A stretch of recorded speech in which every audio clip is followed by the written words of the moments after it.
Hello প্রিয় শিক্ষার্থীবৃন্দ, কেমন আছো তোমরা সবাই? আশা করি ভালো আছো। তোমাদেরকে স্বাগত জানাচ্ছি তোমাদের প্রিয় চ্যানেলের আরেকটি আপডেট ভিডিওতে। তোমরা যারা এবার ২০২৪ সালে এইচএসসি বা সমমানের পরীক্ষা দিয়েছো তারা কিন্তু অধীর আগ্রহে আছো ফলাফল কবে প্রকাশ করা হবে।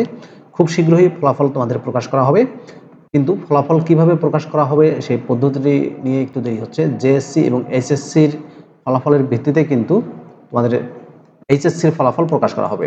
জেএসসি এবং এসএসসির ফলাফলের সমন্বয়ে কিভাবে তোমাদের এইচএসসির ফলাফল নির্ধারণ করা হবে, আজকের সেই তথ্যটি তোমাদেরকে জানিয়ে দেবো। আশা করব ভিডিওটি কন্টিনিউ করবা।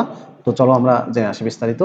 জেএসসি ও এসএসসির সমন্বয়ে যেভাবে তৈরি হবে এইচএসসির ফল, এই শিরোনামে একটি নিউজ প্রকাশ করেছে জনপ্রিয় শিক্ষা বিষয়ক পত্রিকা thedailycampus.com। মূলত এই তথ্যটি আজকে তোমাদের সাথে শেয়ার করব, তাহলে তোমরা বিস্তারিত জানতে পারবা। আশা করব ভিডিওটি কন্টিনিউ করবা।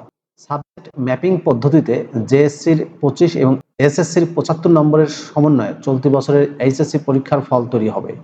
এর জন্য পরীক্ষার্থীদের প্রয়োজনীয় কিছু তথ্য ও কাগজপত্র সংগ্রহ করেছে শিক্ষা বোর্ড। শিক্ষা বোর্ড সূত্রে জানা যায়, যে বিষয়গুলোর পরীক্ষা হয়নি সেই বিষয়গুলোর ক্ষেত্রে জেএসসিতে প্রাপ্ত নম্বরের 25% এবং এসএসসিতে প্রাপ্ত নম্বরের 75% ধরে ফল তৈরির প্রস্তাব করা হয়েছে। শিক্ষা বোর্ডের পরীক্ষা নিয়ন্ত্রকরা এই প্রস্তাব করেছেন। ঢাকা শিক্ষা বোর্ডের চেয়ারম্যান অধ্যাপক তপন কুমার সরকার দ্য ডেইলি ক্যাম্পাসকে বলেন, এইচএসসির ফল কিভাবে দেওয়া হবে সে সংক্রান্ত একটি প্রস্তাব গত সপ্তাহে মন্ত্রণালয়ে পাঠানো হয়েছে।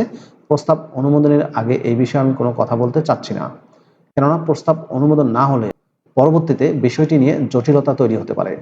জানা গেছে, গত সপ্তাহে আন্তঃশিক্ষা বোর্ড সমন্বয় কমিটির পক্ষ থেকে ফল প্রকাশ সংক্রান্ত প্রস্তাব মন্ত্রণালয়ে পাঠানো হয়েছে। প্রস্তাবটি যাচাই বাছাই চলছে, শীঘ্রই এই বিষয়ে সিদ্ধান্ত দেবে মন্ত্রণালয়।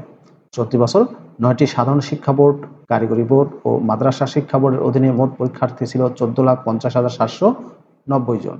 এইচএসসির পরীক্ষার্থীবৃন্দ, জেএসসি এবং এসএসসির সমন্বয়ে যেভাবে তৈরি হবে এইচএসসির ফল, মূলত সাবজেক্ট ম্যাপিং করে জেএসসির 25% এবং এসএসসির 75% নম্বরের সমন্বয়ে চলতি বছরের এইচএসসির ফলাফল ঘোষণা করা হবে।